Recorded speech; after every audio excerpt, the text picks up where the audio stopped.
Conclusion. Working after retirement can provide great opportunities to work on your own terms. Companies appreciate the value older workers bring to the table.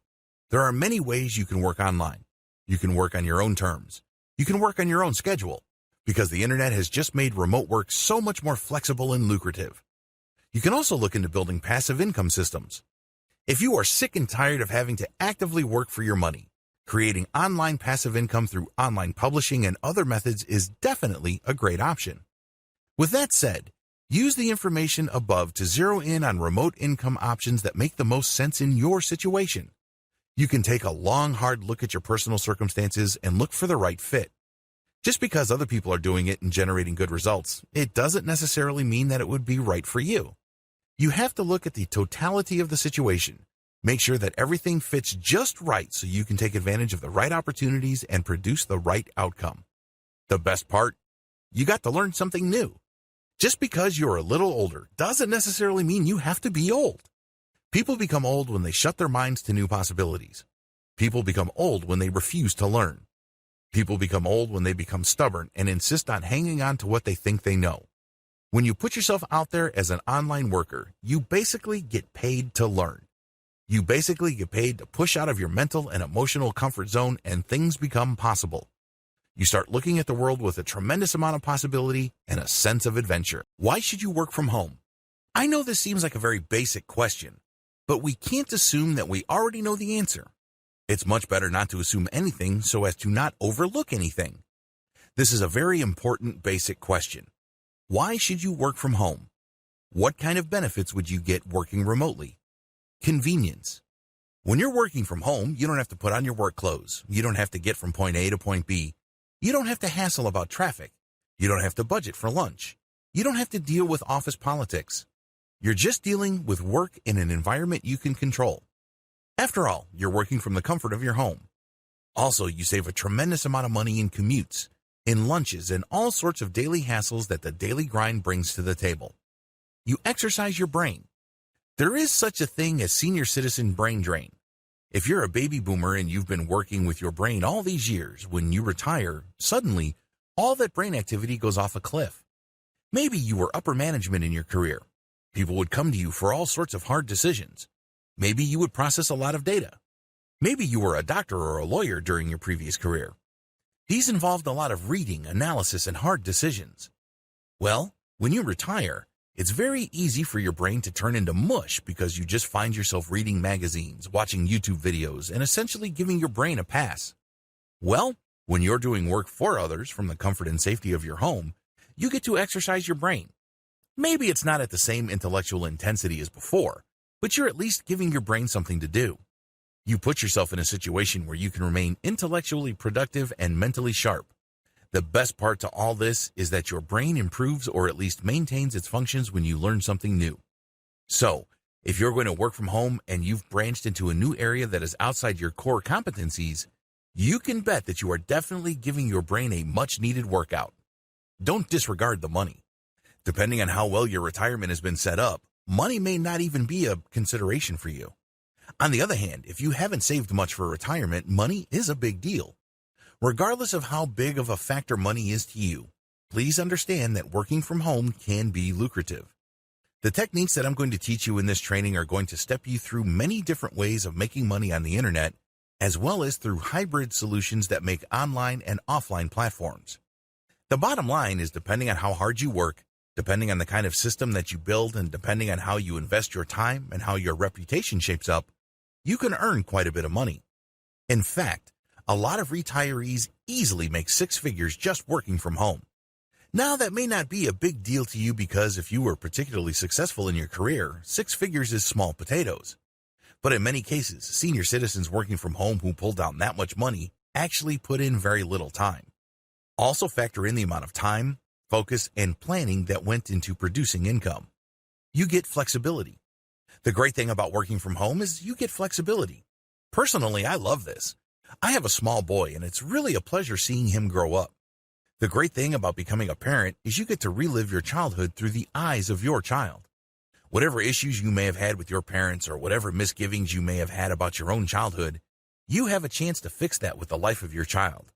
It's no surprise that parents love to say that they give their kids the opportunities that they themselves did not have.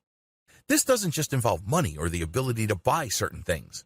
This also involves emotional and intellectual nurturing, sustenance, and cultivation. Also, you get to enjoy a very nice work-life balance when you're working from home. Your work revolves around your schedule, not the other way around. This flexibility enables you to enjoy more of what life has to offer. Working from home gives you a sense of meaning. At the end of the day, what really makes life worth living is not the amount of money we have in the bank. It's not the amount of respect we get from others or the social status we manage to achieve. It goes beyond that. A life worth living really boils down to whether you think that there is a purpose to you living. What's the point of having a lot to live for when you have nothing to live from? It's all about purpose or a sense of meaning. When you work on your own terms, from home, you get that sense of purpose. You get rewarded for being curious. You get rewarded for breaking things up and putting them back together again and piecing the things together and connecting the dots. You ultimately get paid to learn, and it's really nothing short of beautiful when I see senior citizens that I coach professionally for online income generation regain that spark of meaning and purpose. Please understand that during your old career, it's very easy to define yourself based on your job or your title. But when you work from home, you define yourself based on the possibilities of the things you can do, and every time you produce something, you achieve a new level and you explore territory. That's a beautiful thing, because you're celebrating your growth as a human being on so many different levels. Keep the benefits above in mind if you're still on the fence about working from home. Please understand that senior citizens working from home don't just benefit financially from doing so. They stand to gain so much more. Introduction. As more and more baby boomers retire, a lot of them are facing a key question. A lot of boomers have stashed away enough cash to comfortably support them throughout their golden years. Many have invested in 401k plans. Others have very robust IRA packages. Unfortunately, there's a huge chunk of senior citizens who have underfunded pensions. A lot of them are simply relying on Social Security. Others may have private pensions that don't really pay all that well. Not surprisingly, a significant percentage of baby boomers who are now retiring only choose to semi-retire. They still work upwards of 20 hours every single week to essentially supplement whatever pension funds they're getting from the government or from private sources. On the other hand, there are a lot of senior citizens who simply have a lot of time on their hands. They don't need money because they're well taken care of by their retirement plans. That's not the issue with them. The issue is, what do they do with their time? Regardless of which group you belong to, if you're a senior citizen, you should definitely look into working from home using the internet. There are many work-from-home jobs available out there, and the key is to use these opportunities to maximize your personal potential. You may not need the money, but you can definitely use the engagement. Why wouldn't you want to work on something that engages your sense of curiosity, adventure, and possibility? Wouldn't it be awesome to work on something that produces money while at the same time pushes you to be as creative and as imaginative as before? If you answered yes to any of the questions above, earning an online income may be the answer you're looking for. Business consulting. If you were instrumental in growing a company in whatever capacity, you can choose to become a business consultant. Business consultants earn quite a bit of money because people are looking for their experience. You can give out advice. You can start up through crucial stages of its development. You can offer coaching services. There are so many ways you can offer your business consultant services. It all boils down to how much knowledge you have. Freelance versus publishers. The big factor to consider if you're thinking of becoming an online business consultant really boils down to delivery. Usually when people think of consulting, they think of somebody who physically shows up, talks to certain people, and then comes up with some sort of report. The company is supposed to read through this report and change their business practices based on the recommendations. Online business consulting is slightly different. Basically, you send out questionnaires and you then come up with a final report which you email to your client. But that's just one way of doing things. That is the one-to-one type of consulting. Basically, you deal with a specific business based on its merits, and then you send out the specific consultation report. There's another way you can make money as a business consultant. You can basically have people fill out the same questionnaire, but depending on their answers, you can send out canned or pre-written recommendations. The great thing about this is you work once, but you make money many times over. How come? You wrote the recommendations once.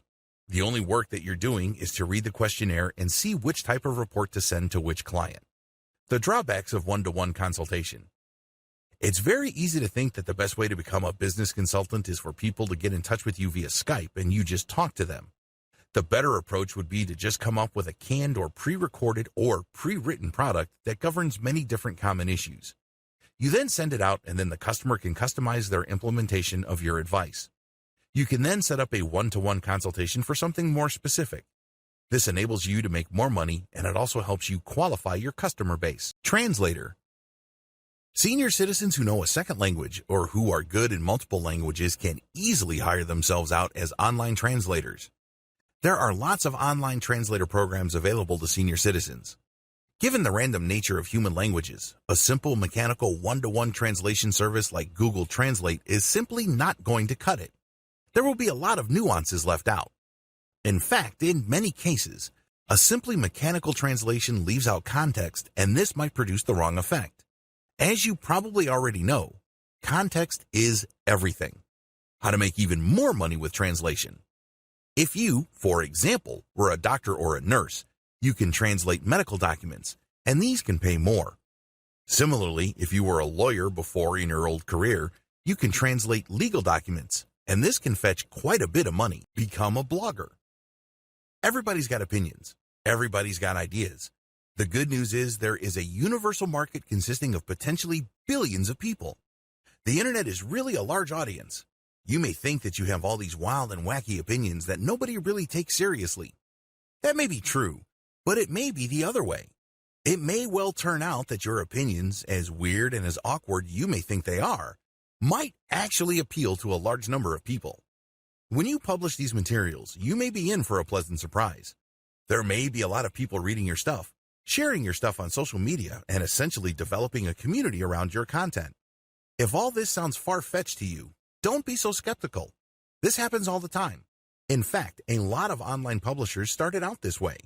They would just share their opinions, or they would share research that they've compiled and put into their own words in their own personal blog. They thought that nothing was going to come of their blog, which was purely a hobby. Well, thanks to social media as well as search engines, these people are making full-time income from their blogs. In fact, a lot of these publishers end up selling their properties for quite a bit of money. $100,000 to $1 million is not unheard of. Excited yet? Follow the tips below to set up your own blog. Pick the right niche. If there's any one piece of advice I can give anybody looking into blogging, it is this. Your niche will make or break your blog. Pick the wrong niche and your blog will die. According to the New York Times, over 90% of blogs ever started end up dying. That's how high the blogging failure rate is. A lot of this can be traced to the wrong niche. You have to pick a niche that is rewarding enough for you to remain motivated and pumped up about blogging.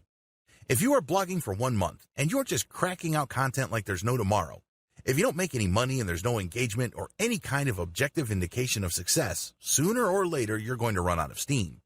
After all, you can only run on passion for so long. To create a self-sustaining business where you can get the motivation you need to just produce high-quality content and produce these materials over an extended period of time so as to maximize their income potential, you have to pick the right niche. The right niche can be boiled down into the formula below. The right niche equals the topic you're passionate about plus high enough search volume levels. You can get this through Google Keyword Planner tool. Plus high enough commercial value. You can get this with the Google Keyword Planner tool. And manageable levels of competition.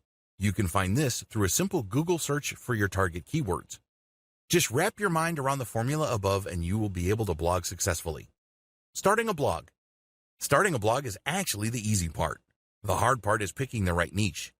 I'm providing you the steps below under the assumption that you already know how to pick the right niche or you have already chosen one. Step 1. Get a hosting domain name and install WordPress. I suggest that you get hosting that allows for a one-click WordPress installation. A lot of people say that you should use free tools like Blogger.com, WordPress.com, or Medium.com. Don't listen to those people. Remember, your blog can make money, but the real payday is when you sell your blog. As I mentioned above, many bloggers sell their blog business for hundreds of thousands of dollars or even north of $1 million. That's how lucrative blogging can be. If you don't believe me, look up the sales of big credit card or personal finance blogs. Those deals can be mind-blowing. Since selling your blog is a future possibility, it doesn't make any sense for you to use a platform like Medium.com or Blogger.com. You don't own the platform, and ultimately you don't own that property. Host your own blogs using your own hosting subscription on your own domain name and run your blog through WordPress.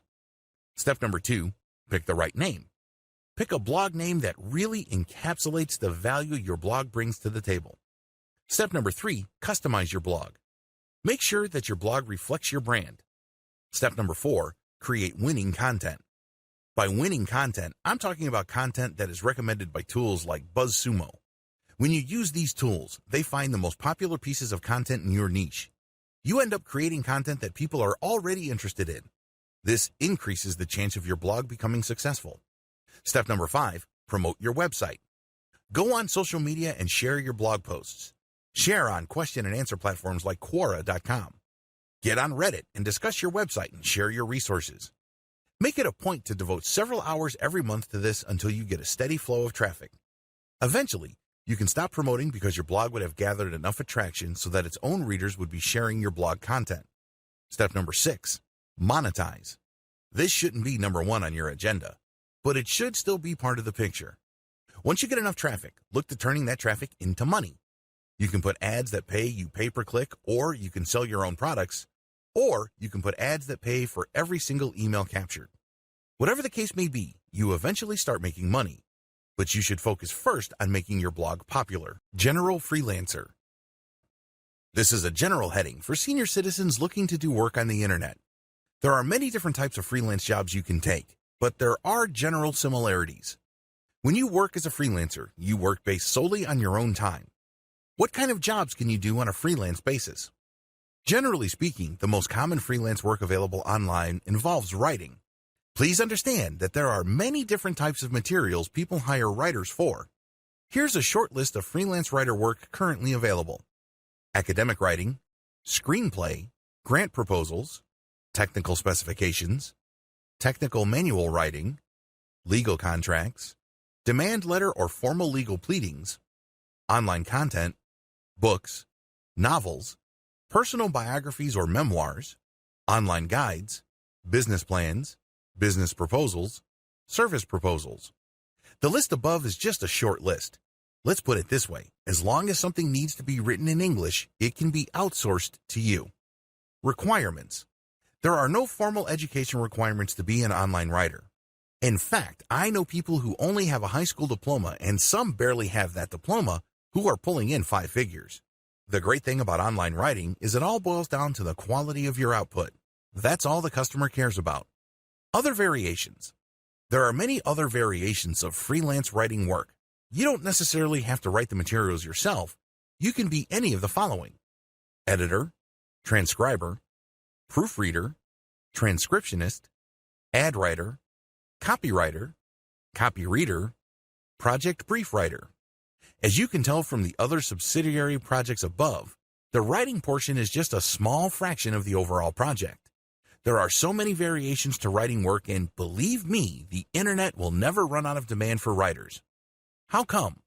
It all boils down to basic English communication.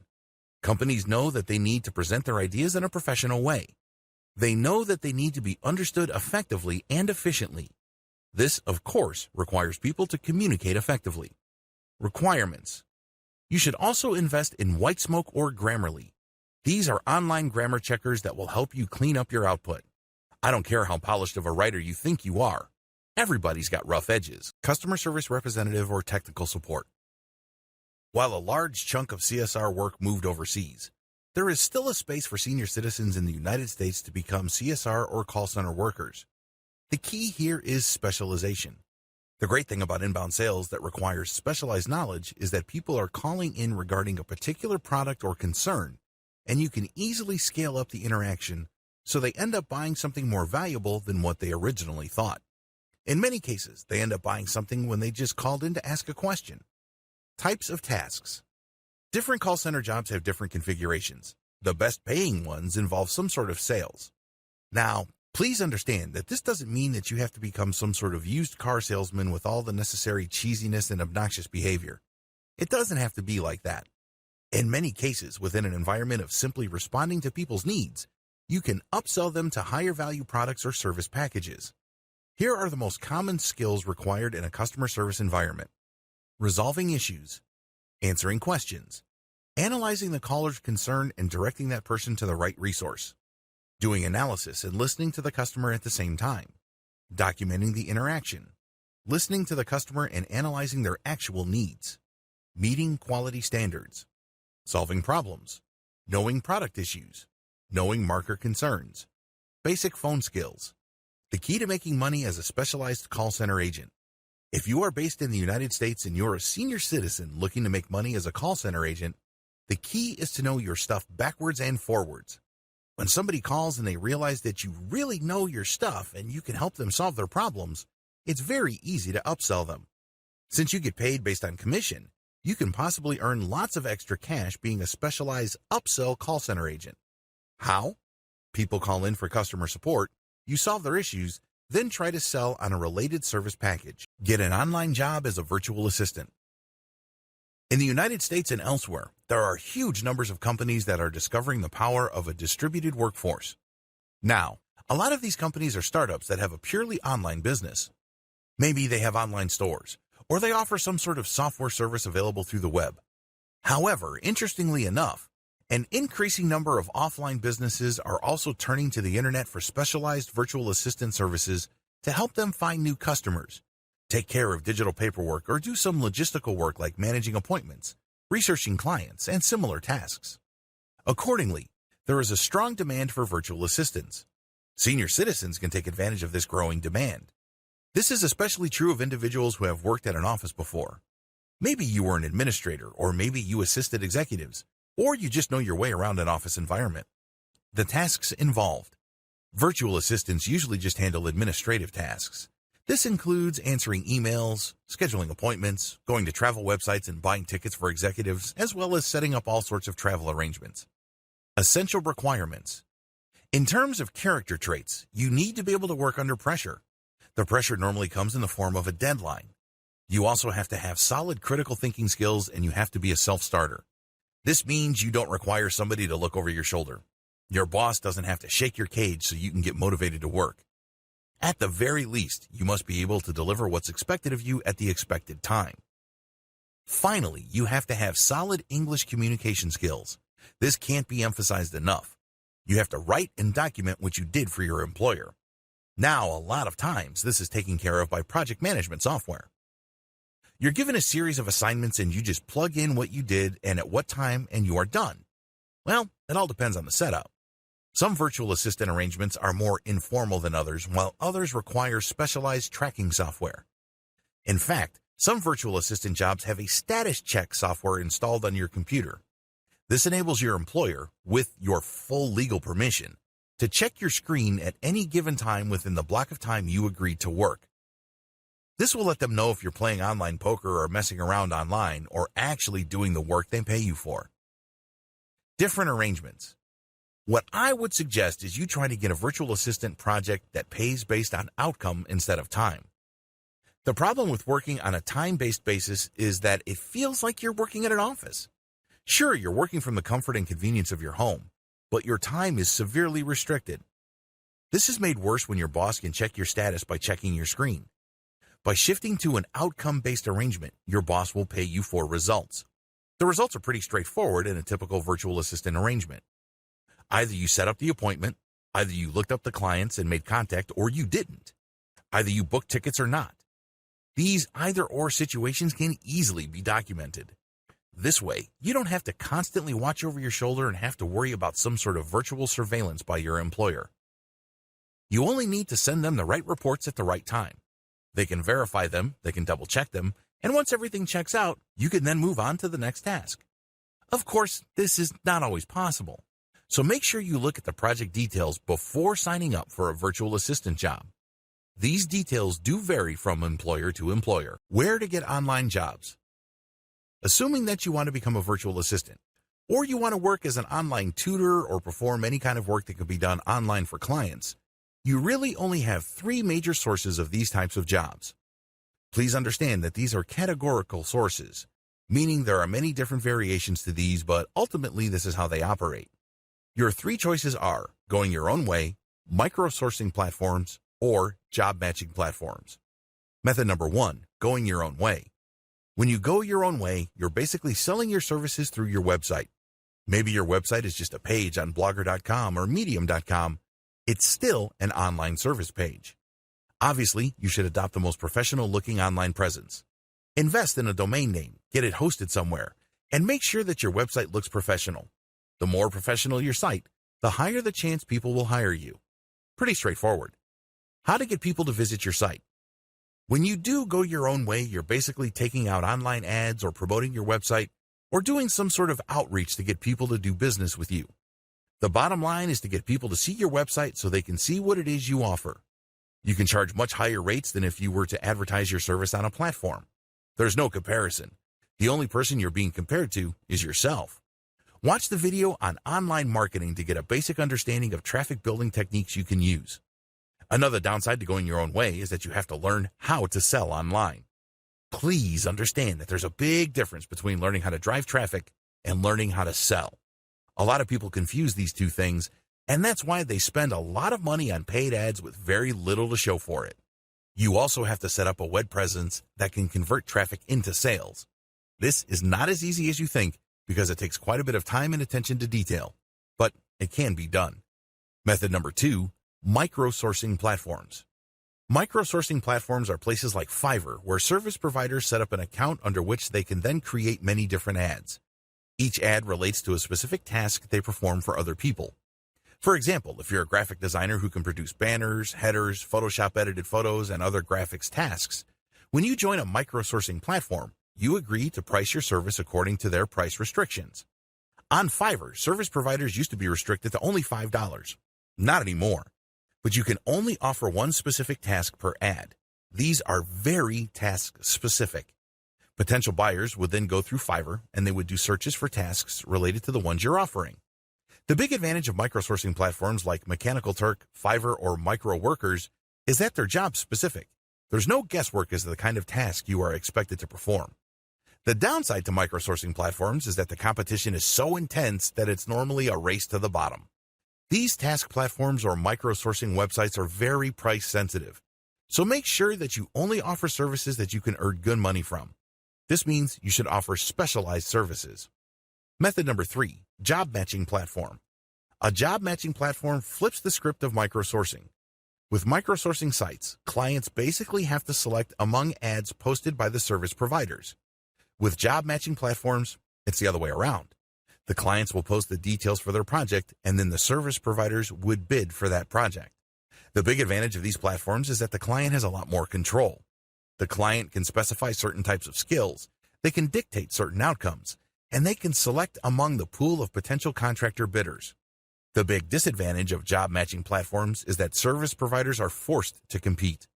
A lot of people posting specialized jobs on job matching platforms expect to pay $1 for a Ferrari.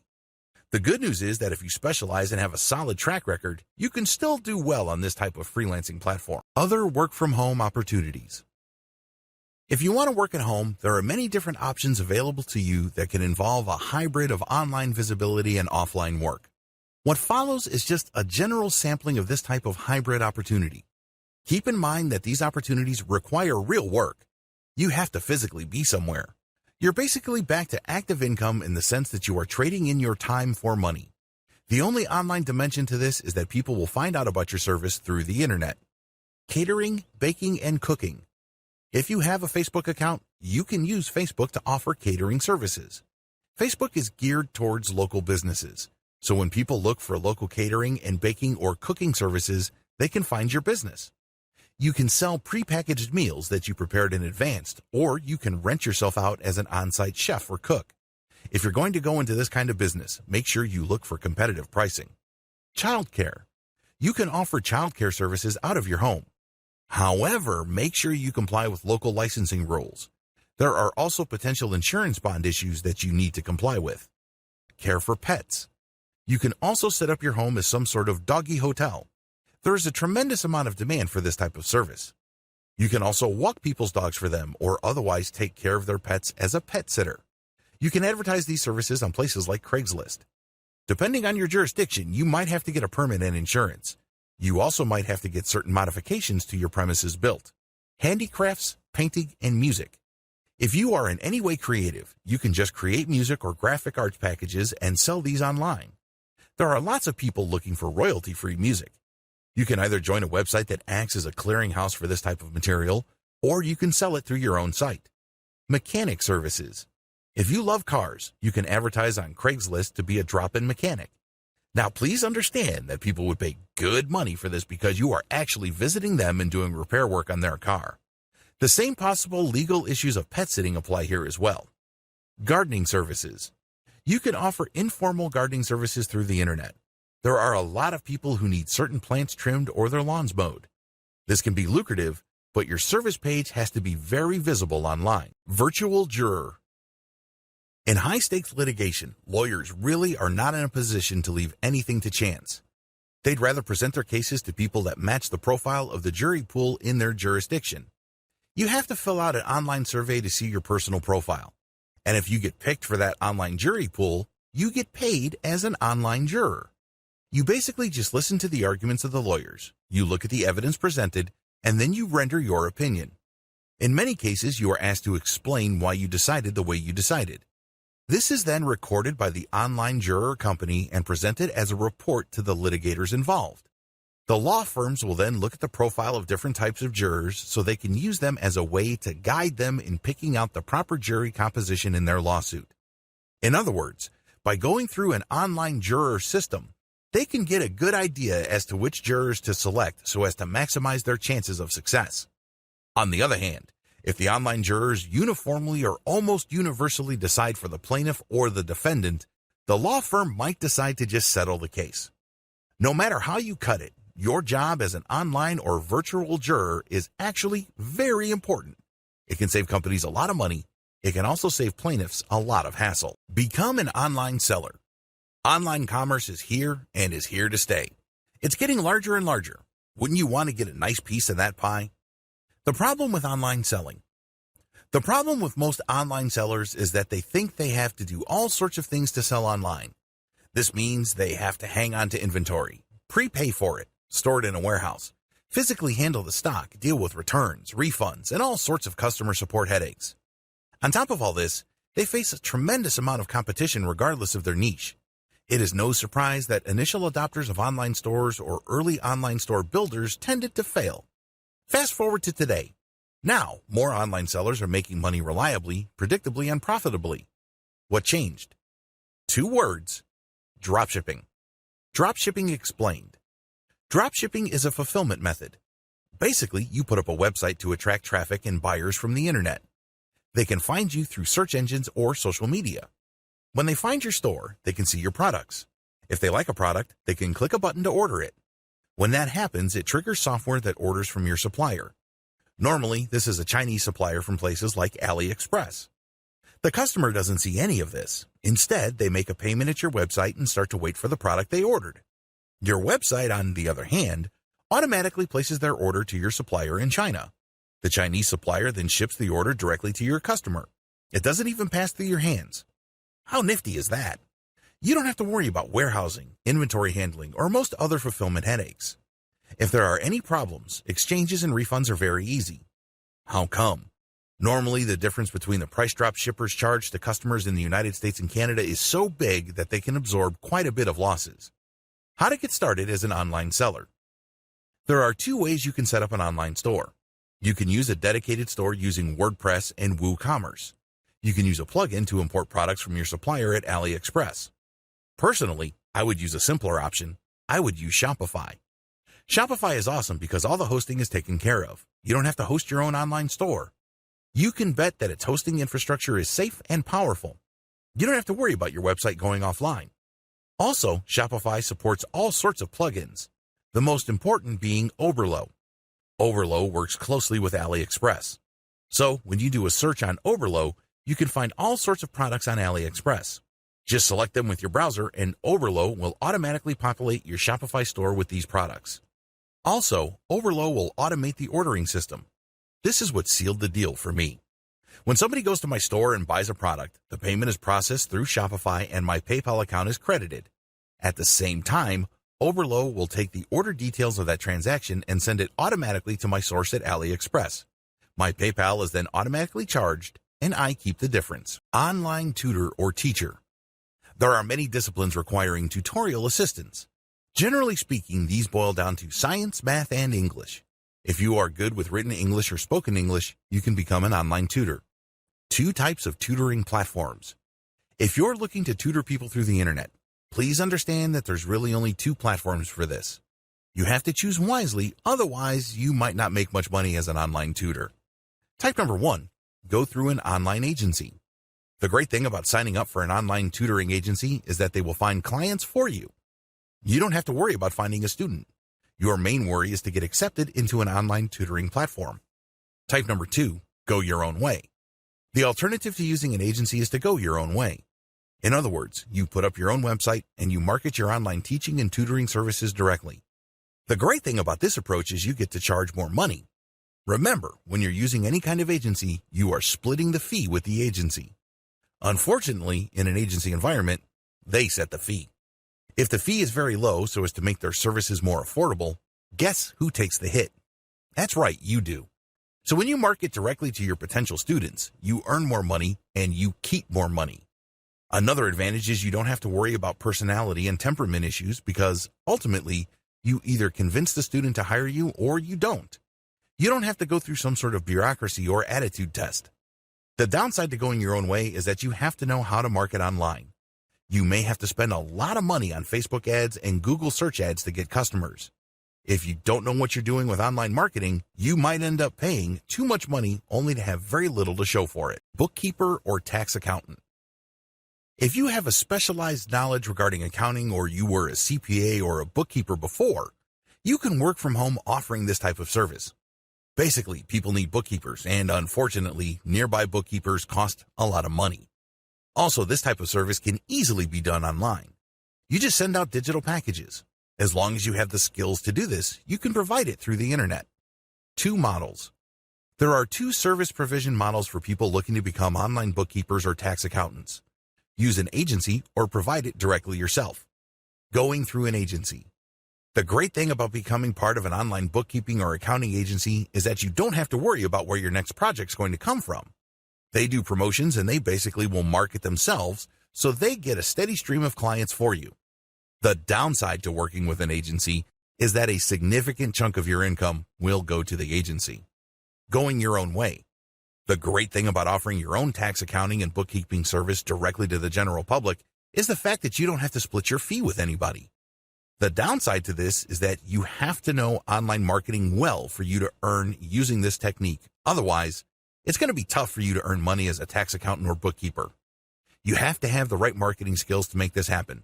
See the marketing section later in this training. Senior Citizen's Guide to Basic Digital Marketing. In this video, I'm going to walk you through the many different ways you can promote your passive income business. Whether you have a download site, some sort of service platform, an app you had programmed for you, a piece of software, a book or blog that makes you money, you need to know the basics of online marketing so you can drive traffic. It's really as simple as this question. No traffic means no money. Wrap your mind around that. If you want to generate passive income from the internet, you have to figure out how to drive that traffic. Of course, the cheaper the traffic, the better. The good news is that the vast majority of the methods I'm going to describe below are free. Don't get too excited. Nothing is really free. They may not cost you actual dollars, but they will cost you your time. So if you have a lot of time, you can take these steps and produce quite a bit of traffic. It goes without saying that if you are selling your services through your own website or through a Web 2.0 site like Blogger.com or Medium.com or WordPress.com, you can also use the same digital marketing methods described here. Preliminary step number 1, start a blog to promote your service. Create a blog on your own domain name if you can. If not, use Web 2.0 platforms like WordPress.com, Blogger.com, or Medium.com. When you create a professional-looking blog, this means you have to put graphics. Maybe you need to install a theme. Make it look good. Once you've done that, address basic questions regarding your service. Why would people want to use your service? What kind of problem do they have? For example, if you are a graphics designer, why would people need the help of a graphic designer? Well, normally, they would need banners. They would need graphical headers for their blogs. They may need specialized graphics for a blog post. Talk about those needs and why it's a good idea to use those types of items. Talk about the benefits of such graphical products for people's business. Go to places like Quora.com to compile a massive list of questions people normally ask regarding your type of business. Answer those questions on your blog. Alternatively, you could offer buyer's guides. This is intended for people who already want to hire people like you. This content is intended to convince them to hire you instead of somebody else. In your guide, you will say that people should look for certain qualities or certain features, and then you upsell your service. The bottom line is you create online resources that address the end user's needs. When they read these materials, they will figure out key questions regarding their needs, and your brand becomes more credible to them. They are more likely to buy from you because you gave them critical information that could help them make a more informed decision. Preliminary step number 2, create a sales funnel. Once you have started a blog to promote your service, you need to create a sales funnel. This is crucial. A lot of people think that once they put any kind of content on the internet, that somehow, some way, that content will magically transform traffic into cold hard cash. I wish it were that easy. While I have no doubt that this sometimes happens, but for the most part, it doesn't. You have to understand that most people are busy. Most people have better things to do. So as much as possible, they would rather be pushed into or persuaded into some sort of sales conversion process.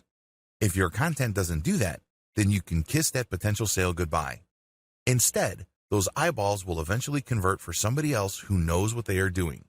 The key here is to understand that you're not blogging just for the sake of blogging. Your blog content must lead to sales. If you don't get this, then don't blog. It's that simple. Set up a simple sales funnel. A sales funnel is really just a flowchart of different types of content you put online. This material ends up filtering or qualifying your traffic so that eventually they buy from you. That's as simple as it gets. That's as simple as it needs to be. The most basic way to do this is to create info pages. These are pieces of content that answers people's questions and defines certain issues for them. These can be used as resources by people ultimately interested in the service that you are offering. However, once you have created these pages, they should link to selection pages. On these pages, you tell people how they should select the right service provider. This is how you gently nudge them to pick you. But if you don't call them to action and just tell them, okay, here's the answer to your question, you're basically trusting that they will pick you. How can they pick you when you didn't even tell them, hey, I'm available. Here's what I have to offer. Here's why my service is so superior compared to others. You have to create selection pages. These can be reviews. These can be finely tuned selection guides. These can even be online forms that people plug details into, which ultimately selects a particular service that you offer.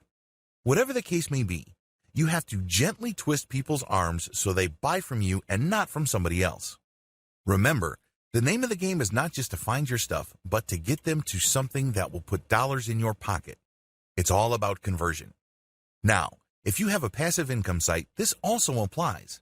This is most applicable when it comes to service providers, but if you have an information site that makes money when people click on ads, selection pages call people to action.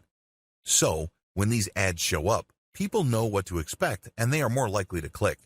The bottom line is getting people to convert, convert, convert. Preliminary step number 3, get ready to promote your content on social media. What follows are actual traffic generation methods.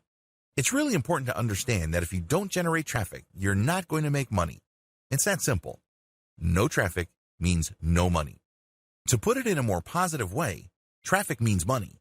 Regardless of how you look at it, you need to get traffic. It could be paid or it could be free. No matter what you choose, you have to get traffic, because without traffic, your pages are not going to turn into cash. That's the bottom line. Method number 1, promote your content on social media. There are tons of social media platforms out there, and I am of course talking about Pinterest, Facebook, which can be broken down into Facebook pages and Facebook groups, Twitter, Instagram, and YouTube. Go to all these social media platforms and look for areas that are directly related to the service that you are offering or the content you're offering. For example, if you have a blog on how to make money on the stock market, you can bet that there are tons of Facebook pages and groups that talk about stock investing. Get a massive list of this going. You may even hire a virtual assistant to do this. Once you've done that, create your social media accounts. Ideally, you should have a social media account on all the major platforms. Again, these are Twitter, Facebook, which is broken down into pages and groups, YouTube, Pinterest, and Instagram. The more platforms, the better. Create your social media accounts. These have to look professional. Maybe you have to invest in a cover graphic. If you don't know how to make one, you can easily buy them cheap at places like Fiverr. Once you've created your social media accounts, populate them, include your bio, and include a little background on your service or your content. Next, share your content on your accounts. If this is passive income content, this is pretty straightforward. Just drop the link. The same applies to your service website's blog. The key is to share your content on all your accounts. Once you've done a fair bit of sharing, the next step is to find all the subsections of these social media platforms where people already talk about your type of service, the need for your service, where people are normally interested in your type of service. Alternatively, these can be places where people talk about the topics that you cover on your blog, your resource websites, or online store. The key is to find these places and then become active on them. Here's the secret. Don't just share your own stuff. If you did that, you'll get banned for spamming, so don't even try. Instead, find high-quality third-party content and share these on your accounts first, and then from there, link to these subsections. If you do this right, you won't get banned because you are sharing high-quality information that you did not write. This is called content curation. As long as you are sharing the link and not whooping off the content and then sharing that, you should be fine.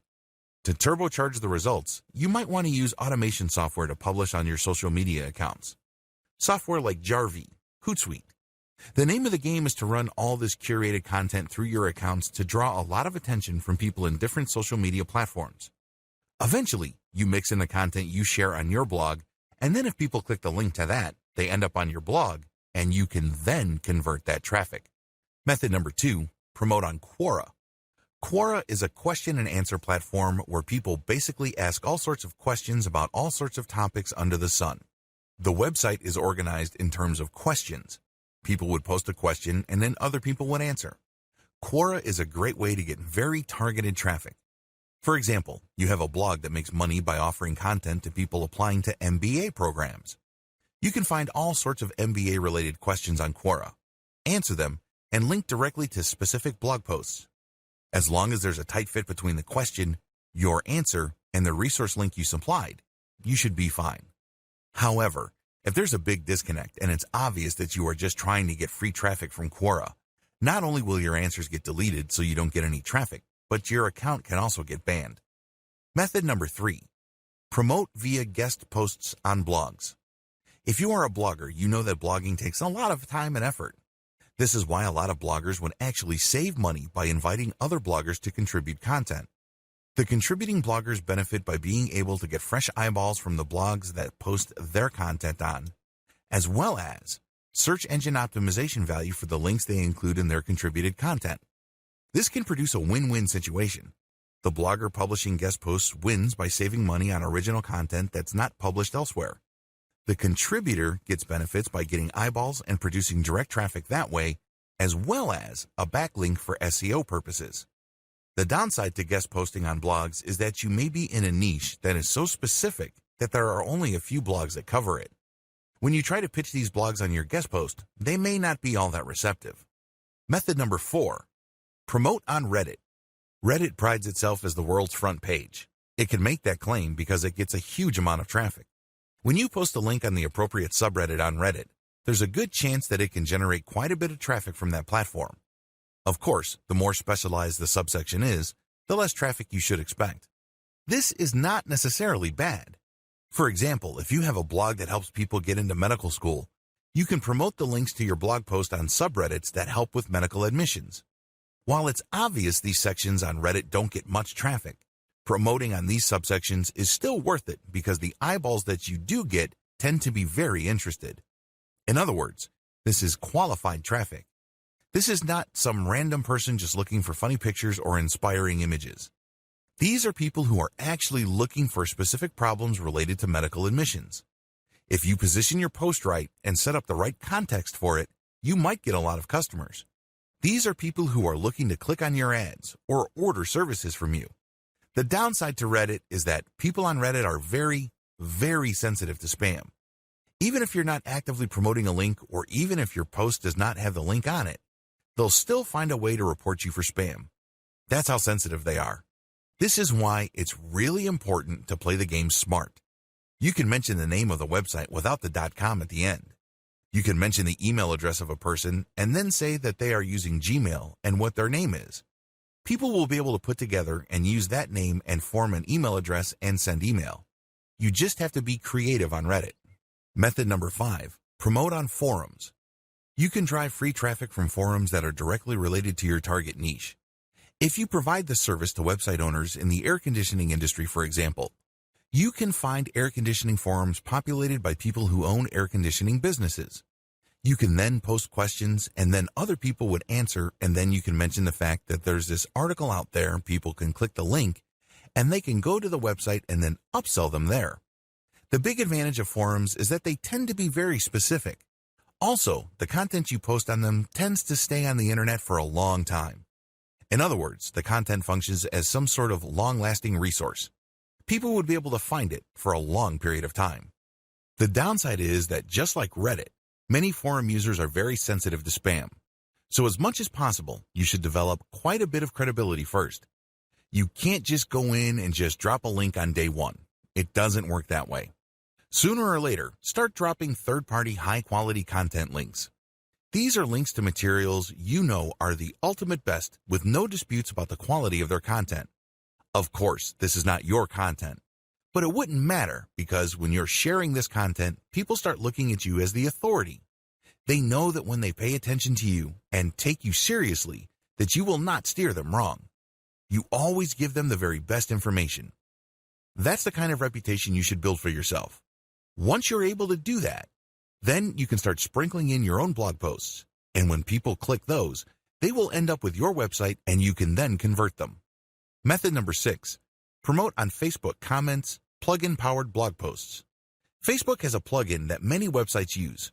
You can search for blogs that use this plugin, but use your content's target keywords. For example, you have a blog post on how to buy stocks. This, of course, is for your passive income website. People read that content, then they click on an ad, and you may make money. Pretty straightforward. You can promote this using this technique by looking for keywords related to your blog post and then searching for blog posts that are powered by the Facebook comment plugin. This means that this blog posts written by other people are on blogs that have Facebook's comment plugin. You then enter your response to that blog post and then drop a link to your post. The big advantage of this method is that you get highly targeted traffic.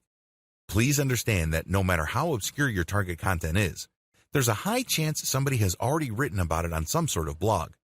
Find that content, and if that content has a comment section that's powered by Facebook, comment on it and then drop your link. The disadvantage here is that if you're obviously spamming, you will get penalized. People don't like promotions on their page. You're basically promoting at their expense. This is why you have to share valuable content. Method number 7, promote on Pinterest. Every blog post on your website can have an image attached to it. Find that image. Get it custom made on places like Fiverr. Once you have the royalty for the image, go to Pinterest and pin it using hashtags or categories directly related to your niche. The upside to this is it's pretty straightforward. It's very easy to do, and you can link from that photo to your blog post.